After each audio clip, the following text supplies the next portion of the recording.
Hello' everyone, আমাৰ ভাগ্যজ্যোতি বিহুদলৰ খানাটো খোৱা নাছিল যিহেতু বহুতো বন্ধু বান্ধৱী ঘৰত নাছিল বা কোনোবা ক'ৰবাত ফুৰিব গৈছিল। এতিয়া ফাইনেলি আহি পালে আৰু যে খানা খাব আহিছোঁ। এয়া সঞ্জীৱ হাই দিছে।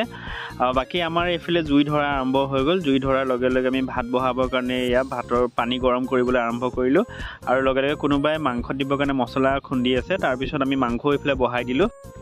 এয়া চাওক, ভাতৰ কাষতে খুব ধুনীয়াকৈ মাংস পুৰি আছে আৰু এইফালে ভাত আৰু এইফালে মাংস দুইফালৰ পৰা আমাৰ খানা বনোৱা ষ্টাৰ্ট হৈ আছে। এয়া মাংস, তাৰপিছত এয়া মাংস পুৰি হোৱাৰ লগে লগে আমাৰ সেয়া মাংস খাবলৈ কাৰণে আনি দিলে।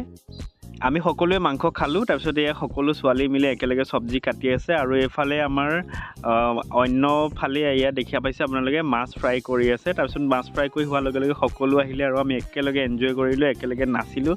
বহুতো গানত বহু ধৰণে নাচিলোঁ।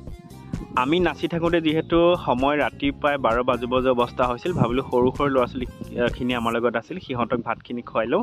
তাৰপিছত মই যিহেতু কেমেৰা কৰি আছিলোঁ, বাকী যে আমাৰ লগৰ সংগীখিনিয়ে তেওঁলোকক ভাত পানী দি সহায় কৰিলে বা তেওঁলোকৰ আলপৈচান ধৰিলে। ভিডিঅ'টো এইটো কাৰণেই বনাইছোঁ যাতে আমাৰ এইবিলাক স্মৃতি কেতিয়াবা আমি চাব পাৰোঁ।